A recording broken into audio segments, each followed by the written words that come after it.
இந்த லாக்டவுன் காலகட்டத்துல நிறைய பிரபலங்கள் அவங்க வீட்ல இருக்கும்போது தன்னோட நேரத்தை எப்படி செலவிடுவாங்க அப்படிங்கறத ஒரு வீடியோவா எடுத்து அவங்களோட சோசியல் மீடியா பேஜஸ்ல பதிவிட்டுட்டு வராங்க. அந்த வகையில ரொம்ப நாட்களாவே நடிகை நதியாவை பார்த்தா எல்லாரும் கேட்கக்கூடிய ஒரு விஷயமா இருந்தது. அப்படின்னா, எப்படி இந்த வயசுலயும் இவ்ளோ எங்கா இருக்கீங்க, உங்களோட சருமத்தை எப்படி பொலிவா வச்சுக்கிறீங்க அப்படின்னு கேட்டுட்டு இருந்தாங்க. இந்த கேள்விகளுக்கெல்லாம் முற்றுப்புள்ளி வைக்கும் விதமா நடிகை நதியா தன்னோட டெய்லி நிறைய பேரு தன்னோட முகத்துல ஏற்பட்டிருக்கக்கூடிய கரும்புள்ளிகளை எப்படி போக வைக்கிறது அப்படின்னு தெரியாம இருக்காங்க. அவங்க எல்லாருக்கும் நேச்சுரல் இன்கிரிடியன்ஸ் மூலியமா வீட்லயே இந்த கரும்புள்ளிகளை எப்படி போக வைக்கிறது அப்படிங்கறத பார்க்கலாம். முதல் டிப், வீட்ல நம்ம சமையலுக்கு பயன்படுத்தக்கூடிய பட்டை எடுத்து அதை நல்லா பொடியா அரைச்சு வச்சுக்கோங்க. அது கூட கொஞ்சம் தேனை கலந்து நைட்டு தூங்க போறதுக்கு முன்னாடி கரும்புள்ளிகள் மேல அதை தடவிட்டு தூங்குங்க. காலையில எழுந்து சாதா தண்ணியிலயோ இல்ல குளிர்ந்த தண்ணியிலயோ முகத்தை கழுவுங்க.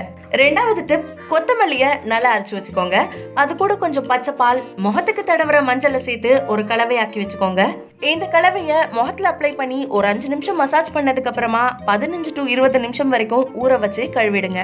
மூணாவது டிப்ஸ், முள்ளங்கி சாறு கூட ஃப்ரெஷ் அலோவேரா ஜெல்ல கலந்து முகத்துல அப்ளை பண்ணலாம். இதுவும் ஒரு நல்ல எஃபெக்டிவான ரிசல்ட் தரும். நாலாவது டிப்ஸ், உருளைக்கிழங்க நல்லா அரைச்சு வச்சுக்கோங்க.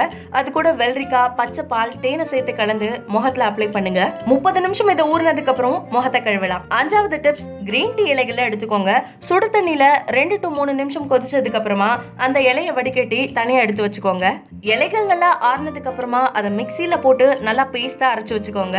அதுக்கப்புறமா அது கூட கொஞ்சம் வெள்ளரிக்காய் ஜூஸ் ஆட் பண்ணி முகத்துல அப்ளை பண்ணி 30 நிமிஷம் ஊற விட்டு கழுவினா கரும்புள்ளிகள் எல்லாத்தையும் படிப்படியா குறைச்சு முகத்தை நல்லா ரெஃப்ரெஷிங்கா வச்சுக்கிறதுக்கு ஒரு எஃபெக்டிவான பேக்கா இருக்கும். மேலும் இந்த மாதிரி நிறைய இன்ட்ரெஸ்டிங்கான விஷயங்களை பத்தி தெரிஞ்சுக்க அவள் கிளிட்ஸ் சேனலுக்கு சப்ஸ்கிரைப் பண்ணுங்க.